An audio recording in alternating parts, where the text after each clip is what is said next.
This weather report brought to you by Hyundai Tucson. Imagine tomorrow's car today.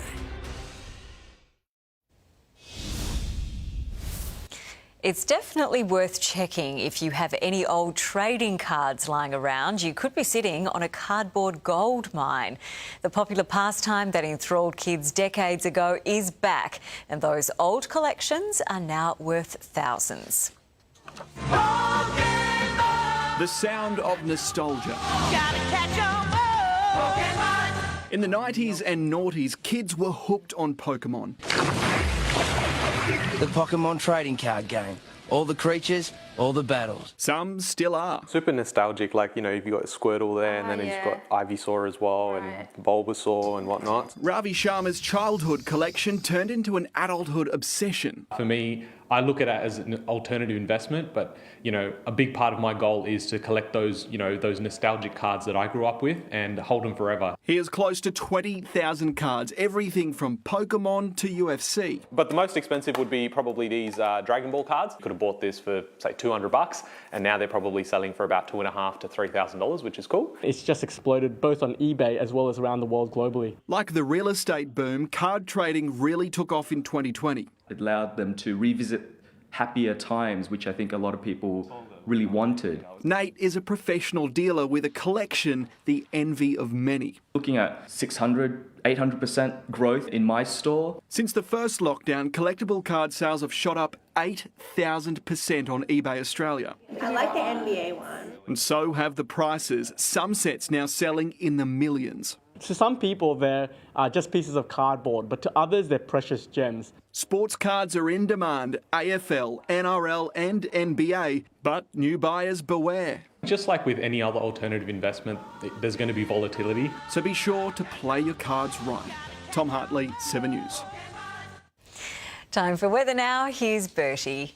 Thanks for that, Katrina. Hello, everybody. Well, it certainly was a bit of a gloomy start to the day, but a sunny end, of course. Plenty of blue sky about, awesome conditions, and it looks as though for tomorrow, as forecast, we're in for a very nice Sunday. Still a bit of breeze about, southwest early. We'll get into the boating forecast and the surf shortly. Let's take a look at the charts now. As it does show that low that's pushed off into the northern Tasman, clearly with that it's dragging all that weather with it, so good news there. Bit of a cold front lashing through the far southern parts of the country, pushing into Victoria. Tomorrow we're going to see that low pushing further down into the northern Tasman, definitely away from us. But of course that's all going to be replaced by a high pressure system, and with that bringing clear skies, stable winds. In fact, Tuesday looking absolutely stunning around the eastern seaboard. So for tomorrow, a couple of showers still for Sydney, tops of around 18 degrees, 3 to 17 for Canberra, 10 to 18 and partly cloudy for Melbourne, tops of 29 degrees for Darwin, looking stunning up in the Territory. Back to our tropics now, we're going to see partly cloudy conditions, St Cairns all the way through to Mackay, 10 to 23 degrees. Clear skies in the western areas around Mount Isa, also down towards Longreach, Emerald and Roma. Going to be cool out there though, 4 to 21, cool on the range at Toowoomba, 7 to 18. Partly cloudy around Hervey Bay, 12 to 22, clear skies around Wide Bay Burnett. Back home now, clear skies all the way from the Sunshine Coast through to Caboolture, Redcliffe and Bayside. Highs of around 21 to 22 degrees. Ipswich down to about 8 degrees overnight, highs at 23. Gold Coast partly cloudy and 12 to 21. On the water, south-southwesterly winds, 20 knots. They'll be lighter inshore early, turning south-southeast as the day gets on. Seas 1 metre, yep, that's a change. Swell 3 metres and decaying. 12 to 22 in the city, and plenty of sunshine for you guys for your Sunday as we look ahead now. Remaining dry, clear skies all the way through to next weekend. 9 to 19 for Wednesday, similar for Ipswich. Cooling down though on Thursday, 4 to 21. The Gold and Sunshine Coast expect dry conditions for the next week, and of course with that, great week ahead. Let's check the waterways for tomorrow, everybody.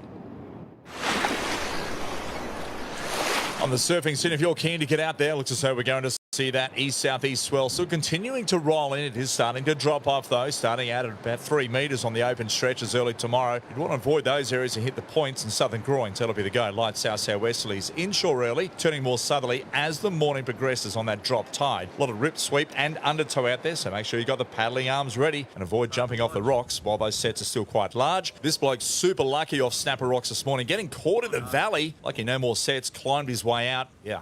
not a good look. Best entering off the beach. Now, if you are venturing out there, water temps holding steady, about 21 degrees. Some epic pits down on the southern end of the coast today around Kira, absolutely going bonkers. Also out around Snapper, once you got in, you got a lot of sweep pushing back down towards Cooley Beach and, of course, into Kira. A lot of tow-in surfing taking place today. It looks as though that swell is going to hold steady for another couple of days. Now, if you are going boating, be aware, coastal bars out of control, offshore conditions, some good ground swell pushing in. I'll be waiting till everything starts to settle on Tuesday. Good luck.